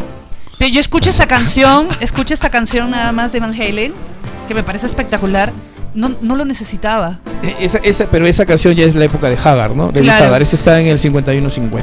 Así esos 90 ya, ¿no? Sí, esos 90 ya. Eso es en su estudio, ¿no? En el 51-50. 51-50 es el mensaje de radio cuando hay un disturbio. Ya. La policía dice 51-50 es porque hay un disturbio. Se llama su estudio. Pero volviéndote a la anécdota de esto del concierto, de que quería grabar con los Limp Bizkit. Al final se mandaron al diablo, no funcionó nada y él se olvidó sus cosas dentro de la casa del vocalista de Limp Bizkit. Amaña. Y le pedía que por favor se lo entregue, que se lo entregue, y no se lo entregaba. Hasta que un día fue con un camión, con una escopeta, le rompió la puerta y le dijo: vengo por mis cosas. Y se lo llevó. Y se lo dio Van Halen. Oye, ahora que hablas que la mamá era asiática, es por eso que el hermano Alex, el baterista, es medio chinado. Sí, pues ellos son... Su papá era músico, tocaba fagot, creo, saxo o algo así. Todos eran músicos. Pero ha tenido colaboraciones maravillosas. En el caso de Michael Jackson, creo que nada puede haber sonado. Beat It creo que no sonaría. Es una canción, Beat It es el solo de guitarra, le costó no sé si 6 cervezas o 12 cervezas, ¿no? Simplemente le dijo: graba algo, hay que cambiar un poco porque la canción no está terminada, discúlpame, hay que cambiar un poco los tiempos. Hazte un puente acá y ahorita entra, tocó, es genial ese solo. Pero en el otro lado estaban ellos grabando, así que ese año les ganó el Grammy. Con su propio solo. Wow. Con su propio solo se ganó el Grammy a sí mismo. Imagínate, ¿no? Y a la hora que ya pasamos a la temporada más noventera, ya llegamos a Nirvana, que es el icono, se podría decir. Sí, pues es la representación gráfica o personalizar un movimiento, ¿no? Exacto, ya empieza el rock alternativo como tal, pero también el rock británico a través también de Oasis. Claro, lo que pasa es que el grunge, como te digo, termina rascado de la olla, sacando bandas que ya no tenían nada que decir, o sea, ya realmente llegan a hacer la burla, así como en los 80, la gente que quería hacer Poison, también había gente que quería hacer Nirvana. No contentos con eso, sacaron el movimiento post-grunge. Que ya somos post-grunge, ¿verdad? Post-grunge.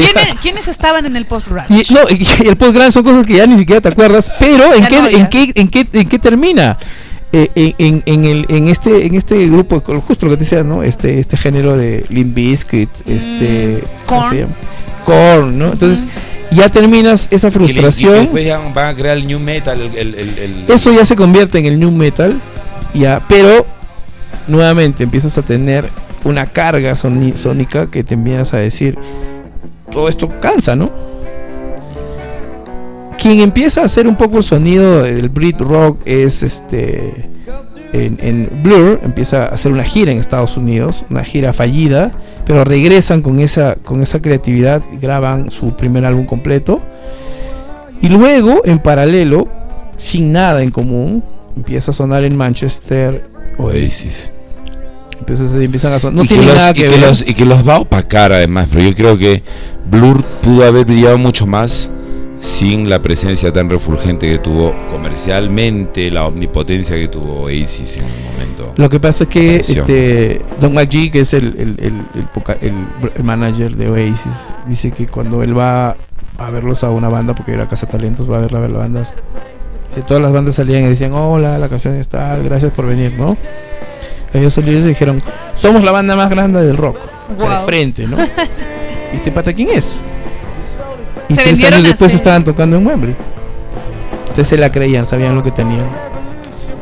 Qué increíble la actitud. ¿Cómo puede definir un éxito de esa índole? Estos dos hermanos Gallagher, que hoy día por mi primo José me enteraba que eran 3. Claro. Había un tercer Gallagher que no es músico. Es igual una banda, claro, impresionante, y creo que en algún momento los analogaban con los Beatles, decían que eran los Beatles de este tiempo. Lo que hicieron muy bien fue coger las cosas del rock del rock sesentero, setentero, y lo trasladaron a la década de los 90.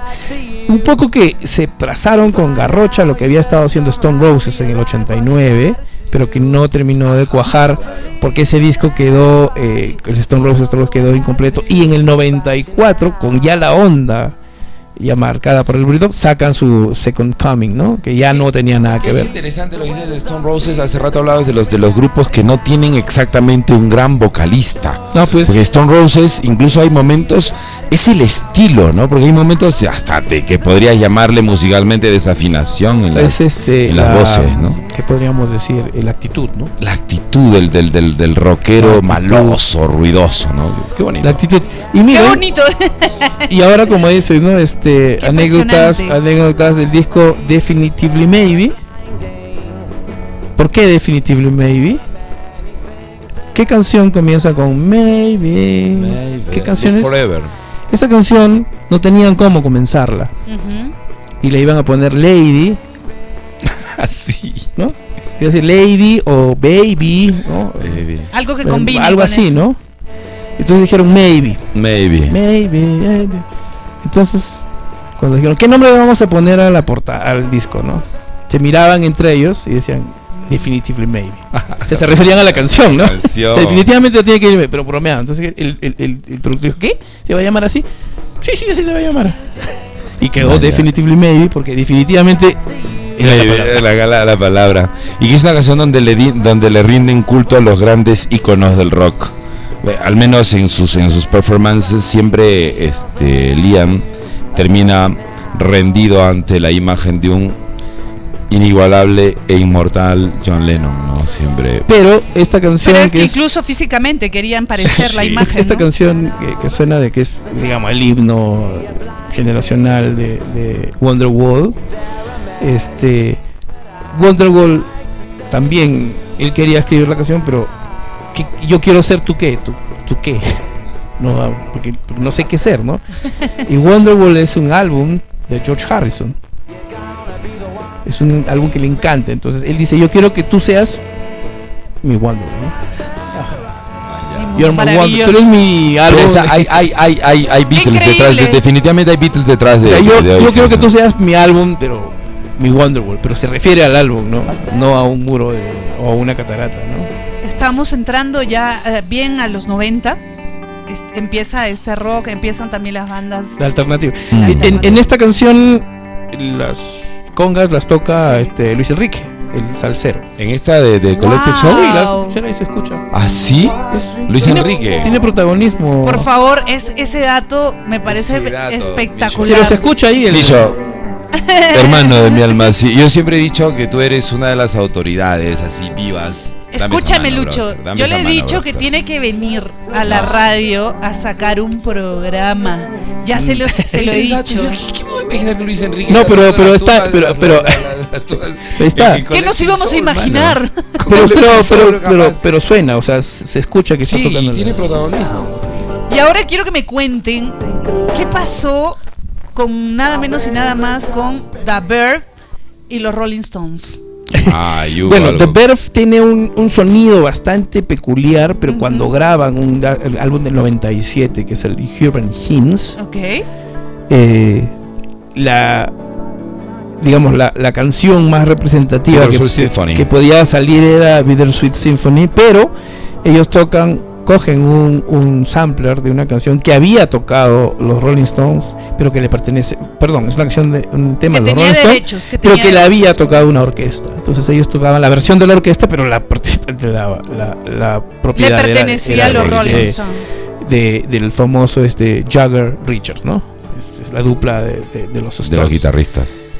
Entonces ellos graban, empieza a hacer es la canción de los Rolling Stones, pero con una orquesta. Entonces terminan diciendo tiene derechos de autor. Oh, así que my God. Trae para acá. Sí, trae para acá. Entonces, en un momento, el público el público de Rolling Stones decía, pero ¿tú por qué necesitarías ese dinero, no? Claro, con todo lo que ellos tú tienen. Me pones en los créditos, y aparentemente fue resarcido ese iba a ser un escándalo, definitivamente, que tú reclames un dinero que en realidad no te lo había ganado con un trabajo, pero no fue hasta hace pocos años que ya le entregaron los derechos del 100%. Sí, ¿no? claro, o sea, ya ha tenido eso, ¿no? Temas como esos hay muchos, ¿no? Por ejemplo, las canciones del segundo álbum de Enigma. Ay, qué lindo, Enigma. En de Return to Innocence, quien canta las canciones, quien tiene el fondo de la canción, también tenía derechos de autor, bajo el supuesto que no sabíamos, también se lo estaban apropiando. Michael Cretu, que es el cerebro, se había prácticamente apropiado de esa culturalmente, ¿no? De esos cantos, y los había jalado como que. Michael Cretu estuvo casado con Sandra, ¿no? Ella es la que canta María Magdalena. Ella es la que canta en los temas de... Ya, ella es la que canta en esos temas de Enigma. ¿Y es Michael Cretu el que le hace los coros en María Magdalena?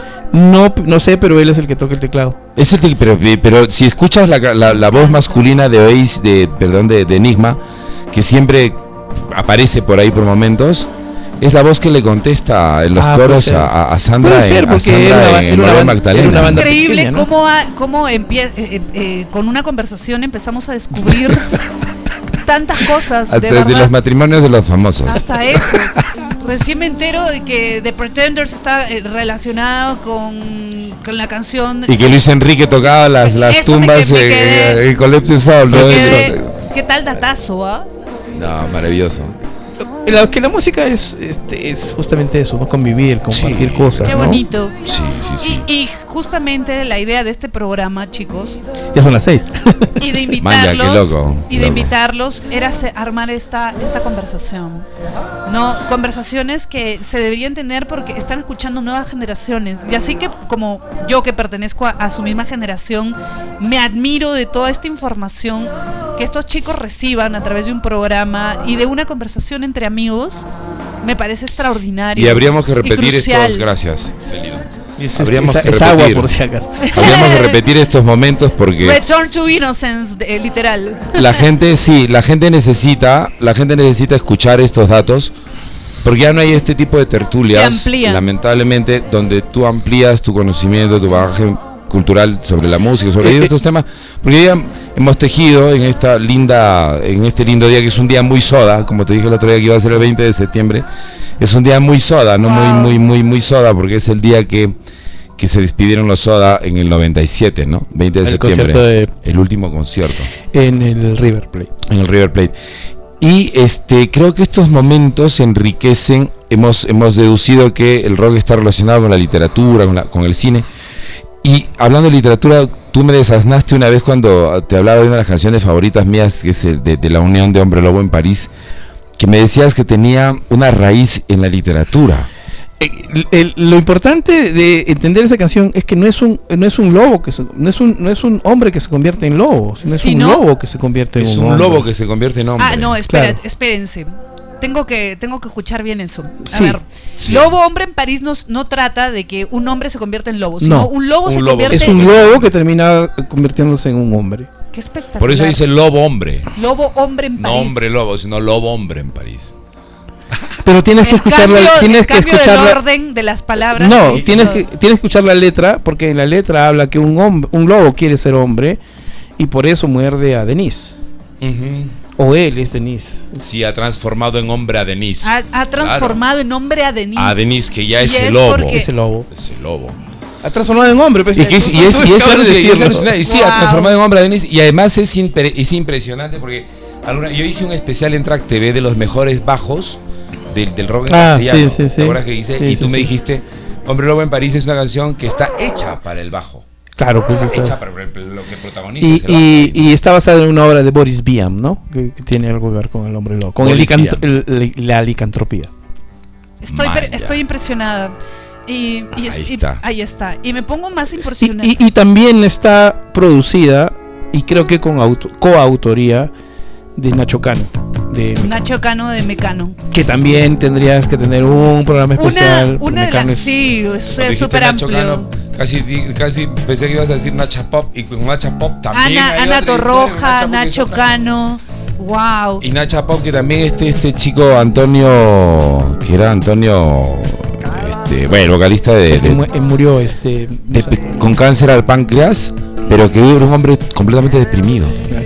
Los Secretos. Es una bandaza. Pero bueno. Lo increíble también, y era algo que quería comentarles, chicos, es de que el saber el detrás de cada canción te hace ya mirarla de una forma la canción diferente. Es que la escuchas de una manera. Yo la verdad es que ahora digo, wow, Lobo Hombre en París y todo lo que hay detrás. Increíble. Lobo Hombre se llama, pues no se llama Hombre Lobo, sino Lobo Hombre en París. Y algo que quería comentarles es de que sigue cantando él hasta ahora, está acompañando en México a varias giras ochenteras, y su voz es tiene una voz impecable, igualita. No, porque a veces viejito, ¿no? A través del tiempo está canoso, ¿no? Creo que el look de la cana, ¿no? Sí.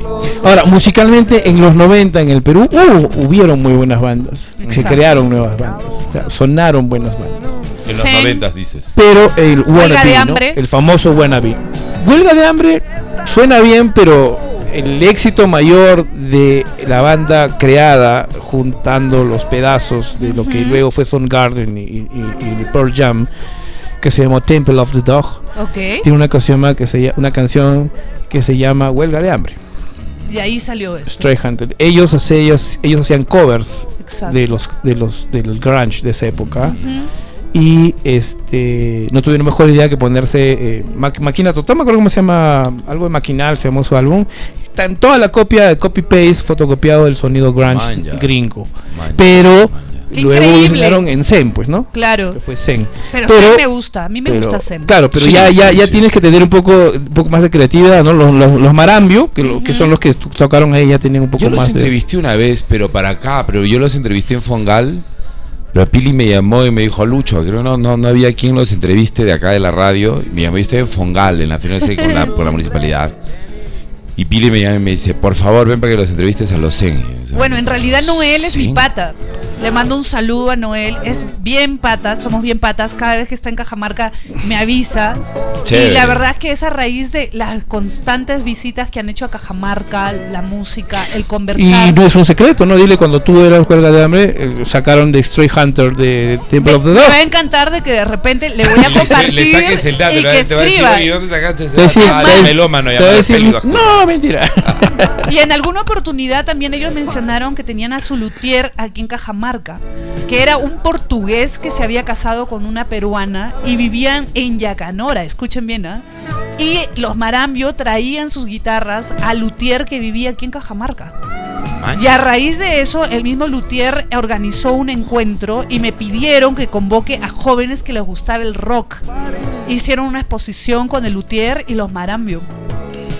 Espectacular, ¿no? Entonces, interesante. Sí, muy interesante y muy lindo. ¿Mellizos? No son mellizos. Gemelos. Ah, sí son gemelos. Claro, Noel y Alec. Sí, pero son... Yo sabía que eran hermanos, pero no sabía que eran... Sí, son mellizos. Son gemelos, son gemelos idénticos, creo, incluso. Pero por eso tienen los looks diferentes, ¿no? Ahí hay todavía una historia musical muy amplia, ¿no? Desde Pochi, los Marambio, sus hermanos menores que también están metidos en la música.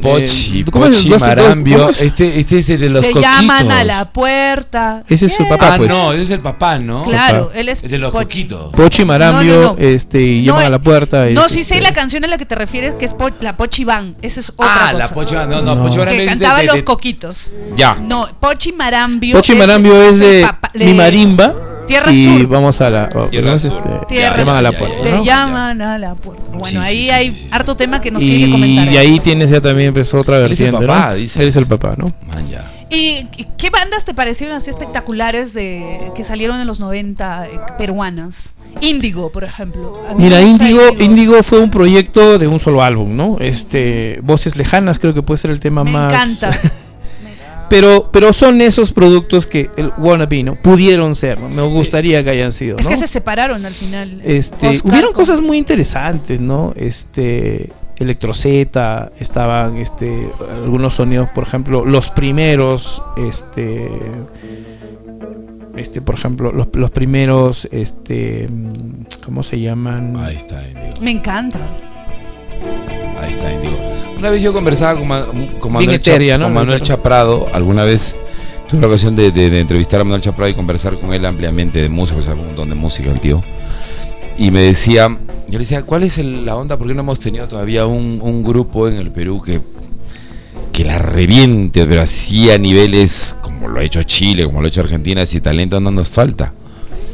Y él me dijo una cosa bien interesante, me dijo, ¿sabes qué nos falta? Aparte de una muy buena cultura en el rock, que la tiene Argentina y que la tiene Chile, me dice, no tenemos grandes, pero así grandes vocalistas. Me dice, no tenemos vocalistas con una real... No tenemos frontmans. O sea, gente que salga en el escenario y que sea el dueño del escenario. El único que con las limitaciones que pueda tener y los reparos ha tenido que ser Salim Vera. Sí, obviamente, y a eso quería llegar, ¿no? Y cuando se lo mencioné me dijo, claro, y quemaron todas las mejores canciones en un solo disco, me dice, ¿no? Claro, quemaron todo, ¿no? Todo en el líbido se va todo. Y por ejemplo, el otro lado también, no el virtuosismo te hace exitoso. Por ejemplo, Amén es una banda de 2 canciones. También. Tienen excelente, pero no tienen un compositor. Las canciones son absurdas. No hay. Eso tienes, como la cultura, la intelectualidad que sí hubo en un Jorge González. Eso es un trabajo, un Gustavo Cerati. Ese es un trabajo, que sí hubo en un Enrique Bunbury. O sea, que hay libros, hay lectura, el único que ha evolucionado con lo que ha querido ha sido Miki González, ¿no? Miki González, mis respetos con todo lo que ha hecho, pero hasta electrónica. Sí, él queda en el tema de lo que ha hecho, ¿no? También, ¿no? Un poco como que su último disco me ha dado un poco de reparo escucharlo porque calma de 90, algo de 80, es una canción que tiene bastantes ¿Quién? Copias, Pelo Madueño. Pelo copias Madueño. Tiene unas repeticiones que me recuerdan mucho a Smashing Pumpkins. A un par de canciones. Entonces no lo he notado muy.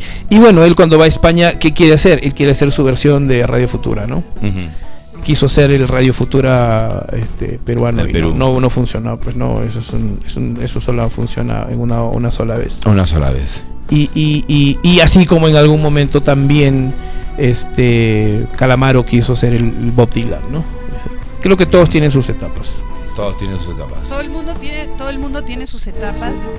Y yo creo que también nosotros estamos cerrando una etapa linda del show de la promo. Y yo quería que la gente escuche a estos talentazos que tenemos aquí enfrente.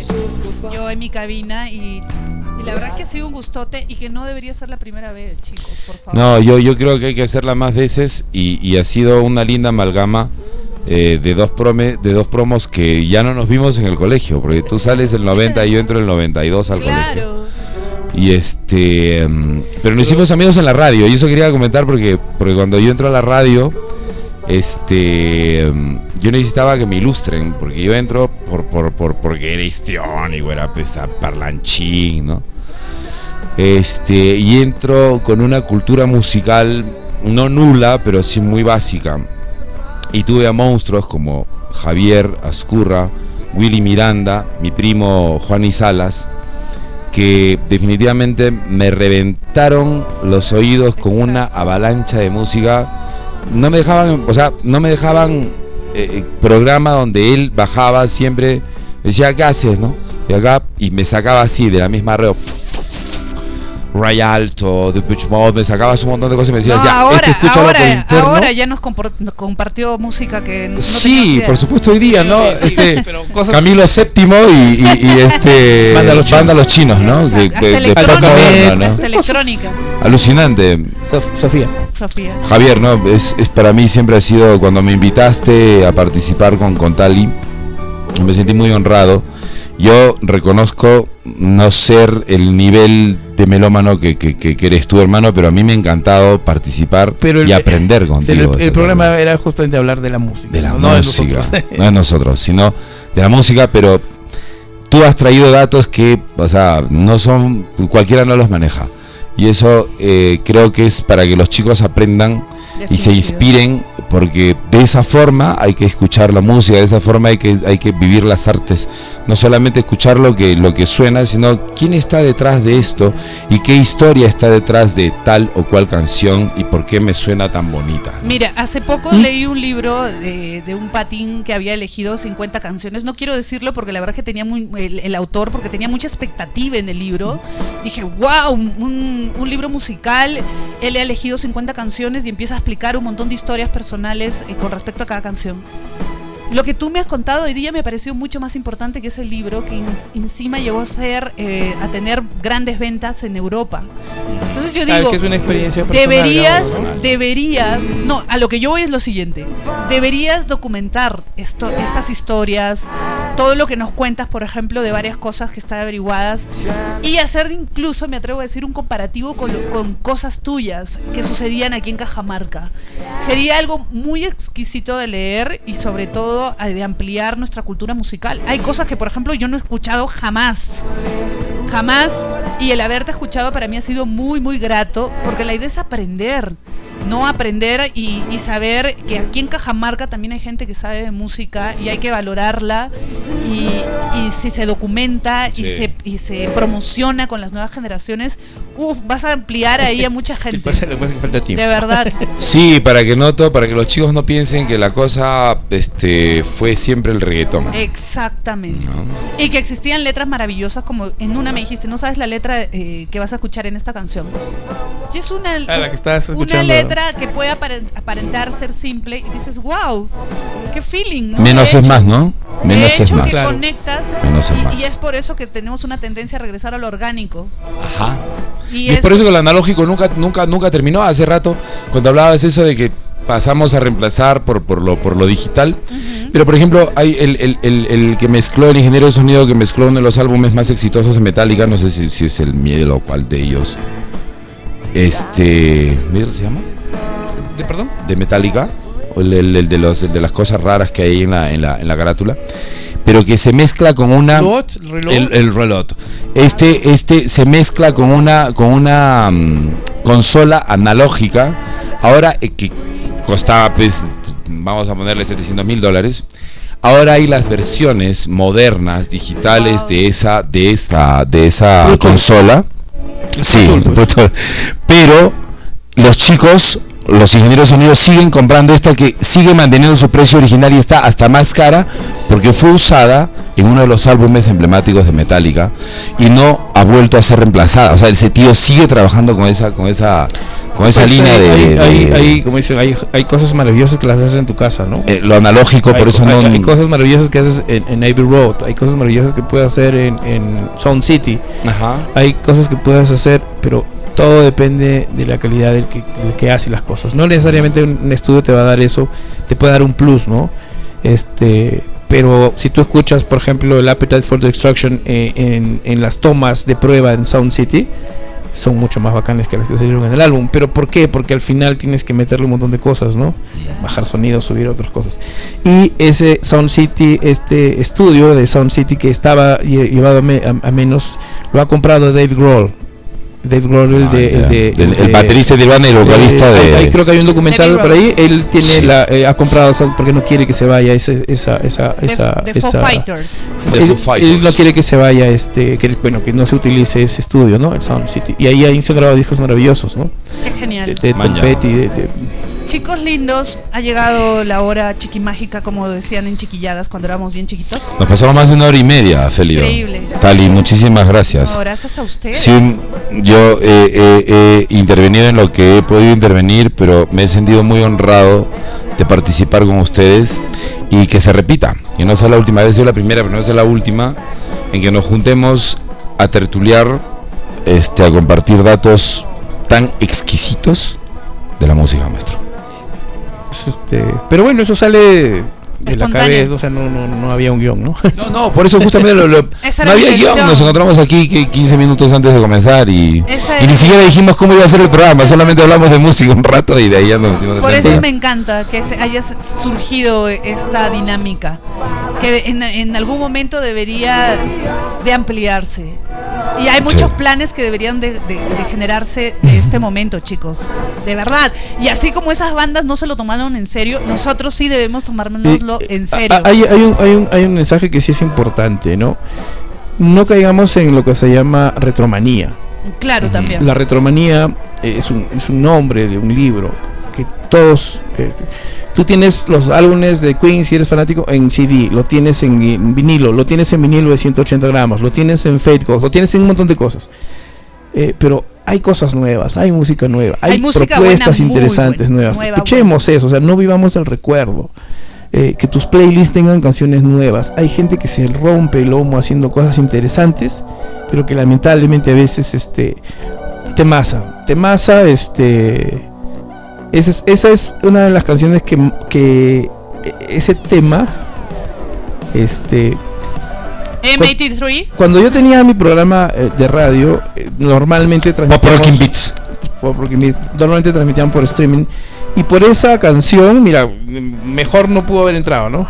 MP3. ¿Es en serio? Esa canción comenzamos un intercambio de nombres de bandas con un pata que por el lector de IP que teníamos, porque tú sabes que yo te puedo poner estoy en Francia y el lector de IP sale la bandera de Perú. Exacto.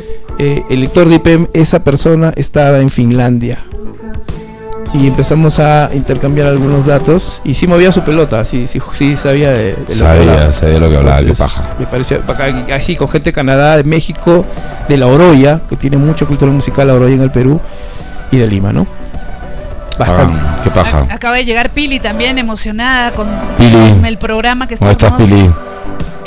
Yo te compro la idea, Javiercito, porque de verdad deberíamos de ampliarnos a escuchar música actual buena.